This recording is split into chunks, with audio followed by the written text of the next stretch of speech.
इस दुनिया में अगर आपको अच्छे से जीना है तो लोगों की मत सोचो कि वो क्या कहेंगे। लोगों का काम है कहना।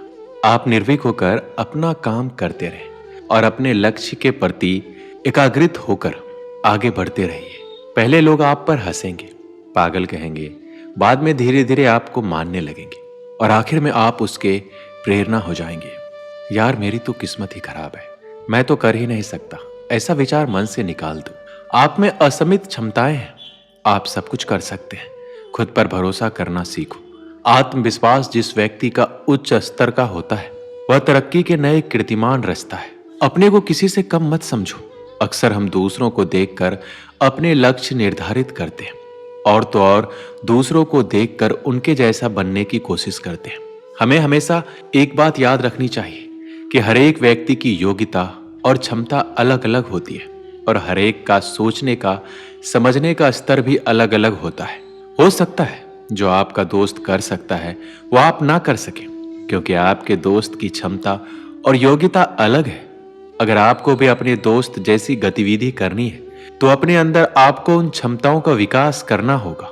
अक्सर हम लोग चिंता में इतना डूब जाते हैं कि जीना ही भूल जाते हैं, पर हमें चिंता नहीं, चिंतन करना चाहिए। ज्यादा चिंता चिता समान होती है। हमें ये सोचना चाहिए कि हम समस्या का निवारण कैसे कर सकते हैं। दोस्तों, रोते हुए इंसान अच्छा नहीं लगता। रोना कमजोर लोगों की निशानी होती है। चेहरे पर मुस्कान होना चाहिए। आपको ये बात याद रखनी चाहिए कि आपकी कमजोर कड़ी अगर लोगों के सामने आ जाती है तो फिर ये चीज आपके लिए सबसे बड़ी सरदर्दी बन जाती है। हमारे अंदर बड़ी ही अजीब बीमारी होती है, वो ये कि जो हम लोगों के बारे में सोचने लगते हैं वही हम उन्हें मान बैठते हैं।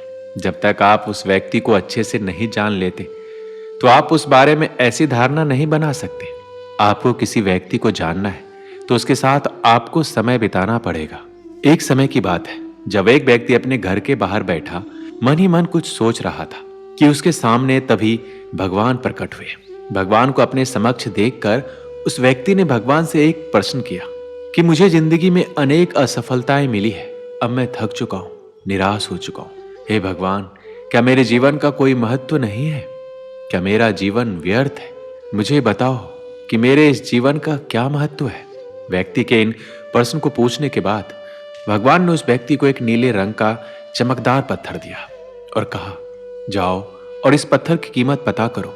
जब तुम इस पत्थर की कीमत का पता कर लोगे तो तुम्हें पता चल जाएगा कि तुम्हारे जीवन का क्या महत्व है। लेकिन एक बात याद रहे, इस पत्थर को बेचना नहीं है। इसके बाद वह व्यक्ति भगवान के कहे अनुसार उस पत्थर की कीमत पता करने के लिए निकलता है। व्यक्ति उस नीले चमकदार पत्थर को लेकर सबसे पहले एक फल वाले के पास जाता है और कहता है, भाई ये पत्थर कितने का खरीदोगे? फल वाला उस पत्थर को ध्यान से देखने के बाद कहता है, भाई साहब आप 10 आम ले जाओ और ये पत्थर मुझे दे दो। जैसा कि भगवान ने पत्थर को बेचने के लिए मना किया था, उस व्यक्ति ने कहा, नहीं मैं ये पत्थर नहीं बेच सकता, मुझे माफ करना। फिर वह व्यक्ति एक सब्जी वाले के पास जाता है। सब्जी वाले से बोलता है, भाई ये पत्थर कितने का खरीदोगे? सब्जी वाला उस नीले पत्थर को ध्यान से देखता है और कहता है, भाई साहब मुझसे एक बोरी टमाटर ले जाओ और ये पत्थर मुझे दे दो। फिर उस व्यक्ति ने कहा, नहीं मैं पत्थर नहीं बेच सकता। इसके बाद वो व्यक्ति उस पत्थर को एक सुनार की दुकान पर ले जाता है जहां तरह तरह के आभूषण पड़े हुए थे। वह व्यक्ति सुनार से कहता है कि इस पत्थर की कीमत क्या है? सुनार उस पत्थर को बड़े ध्यान से देखता है और कहता है, मैं तुम्हें 1 करोड़ रुपए दूंगा, ये पत्थर मुझे दे दो। वह व्यक्ति सुनार से भी माफी मांगते हुए पत्थर को बेचने से मना कर देता है।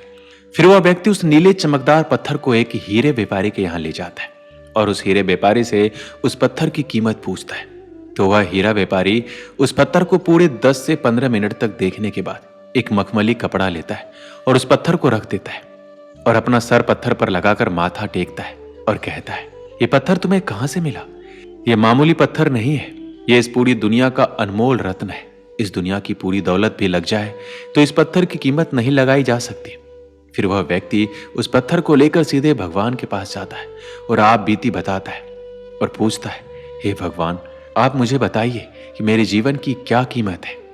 भगवान ने कहा, फल वाले, सब्जी वाले, सुनार वाले और हीरे व्यापारी ने तुम्हें तुम्हारे जीवन की कीमत बता दी थी। हे मनुष्य, तुम किसी के लिए एक पत्थर के टुकड़े के समान हो तो किसी के लिए बहुमूल्य रत्न। हर किसी ने अपनी जानकारी के अनुसार उस पत्थर की कीमत बताई, परंतु उस हीरे व्यापारी ने उस पत्थर को पहचान लिया। ठीक उसी तरह कुछ लोग तुम्हारे महत्व को नहीं पहचानते, इसलिए जिंदगी में कभी निराश मत होना। इस दुनिया में हर व्यक्ति के पास कोई ना कोई हुनर जरूर होता है जो सही समय पर निखर कर आता है। इसके लिए परिश्रम और धैर्य की आवश्यकता होती है। जब तक हम खुद से हार नहीं मान जाते, हमें कोई भी हरा नहीं सकता। दोस्तों, हमें खुद पर विश्वास करने की आवश्यकता है। आप सबसे अलग हैं और परिश्रम और धैर्य से आप अपने हुनर को और व्यक्तित्व को निखार सकते हैं। यदि आप इतिहास बदलना चाहते हैं तो आपको खुद को बदलना पड़ेगा। खुद के जीवन में इतना बदलाव लाओ कि दुनिया और लोग देखकर हैरान हो जाए, कहे कि क्या ये वही इंसान है जो पहले बेवजह समय बर्बाद करता रहता था। खुद को समय दो। आज से 1-2 साल बाद खुद को आप कहां देखना चाहते हो, एक तारीख सेट करो और जितना आप में क्षमता है पूरी जोर लगाकर मेहनत करो। और जब कुछ साल बाद लोग आपसे मिले तो आपको देखकर हैरान हो जाए। आपको खुद को बदलने में कितना समय लगेगा आपको ही पता होगा, क्योंकि सभी इंसान की क्षमता अलग अलग होती है। इसलिए आप अपनी क्षमता के अनुसार मेहनत करें। जब आप अपने जीवन के हर पहलू में छोटी सी छोटी चीज और बड़ी सी बड़ी चीज में बदलाव लाएंगे तो आपकी व्यक्तित्व खुद ही बदल जाएगी। और जब आप खुद को देखोगे तो खुद को पहचानने से इनकार कर दोगे और सोचोगे कि मैं पहले क्या था और अब मैं क्या हो गया हूं। तो अब वह समय आ गया है कि लोगों को और पूरी दुनिया को आपको गलत साबित करना है और अपनी अहमियत दिखानी है। और इसके लिए आपको खुद ही बदलना पड़ेगा। ये बिल्कुल मायने नहीं रखता कि आपने अभी तक अपने जीवन में क्या किया था, आपने अभी तक अपने जीवन में कितनी असफलताएं देखी। अब भी समय है, खुद को बदल डालो। एक बहुत ही प्रसिद्ध कहावत है, समय रहते आपको संभल जाना चाहिए और आपको पता होना चाहिए कि आपको क्या करना है। नहीं तो बहुत देर हो जाने के बाद समय निर्धारित करेगा कि आपको क्या करना पड़ेगा। अब आपको अपने लिए स्वार्थी बनना पड़ेगा। पहले आप लोगों के हर काम के लिए हाँ बोलते थे, कहीं जाने को कहे तो तुरंत हाँ कहते थे। इन आदतों को अब बदलना पड़ेगा। अब वक्त आ चुका है ये सभी चीज बदलने का और खुद के बारे में सोचने का। अपने कैरियर के बारे में सोचो, अपने भविष्य के बारे में। जब आप लगातार पूरी ईमानदारी के साथ मेहनत करेंगे तब आपका लक्ष्य आपके करीब आता जाएगा, चाहे लक्ष्य कितना भी बड़ा क्यों ना हो।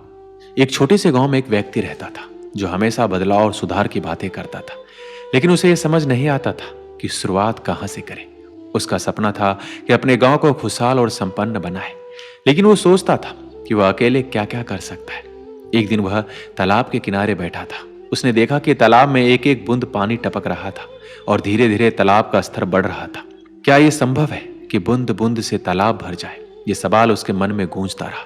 उसने उसी दिन फैसला किया कि वह छोटे छोटे कदम उठाकर अपने सपनों की ओर बढ़ेगा। सबसे पहले उसने अपने घर को साफ सुथरा रखा। उसके बाद उसने गांव में गली में झाड़ू लगाना शुरू किया। शुरुआत में लोग उसकी हंसी उड़ाते थे, लेकिन धीरे धीरे कुछ और लोग उससे जुड़ने लगे। फिर उसने गांव के बच्चों को पढ़ाना शुरू किया। वह न केवल उन्हें किताबों की शिक्षा देता, बल्कि उन्हें यह भी सिखाता कि कैसे छोटी छोटी आदतें जैसे समय समय पर उठना, पेड़ों की देखभाल करना और दूसरों की मदद करना जीवन को बदल सकता है। कुछ महीनों के भीतर गांव में बदलाव दिखने लगा। गंदगी कम हो गई, बच्चे पढ़ाई में आगे बढ़ने लगे और लोग एक दूसरे की मदद करने लगे। वह व्यक्ति समझ गया कि बड़े बदलाव की शुरुआत छोटे छोटे बूंदों से ही होती है। उस दिन तालाब के किनारे बैठकर उसने आसमान की ओर देखा और मुस्कुराया। उसने महसूस किया कि हर छोटा कदम, हर छोटी बूंद मिलकर एक बड़ा बदलाव लाती है।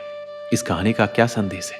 यदि आप अपने जीवन और समाज में बदलाव लाना चाहते हैं तो शुरुआत छोटी छोटी चीजों से करें, तभी आप आगे बढ़ सकते हो। दोस्तों, इस वीडियो में बस इतना ही। मिलते हैं अगली वीडियो में। अपना ख्याल रखिएगा। जय श्री कृष्ण।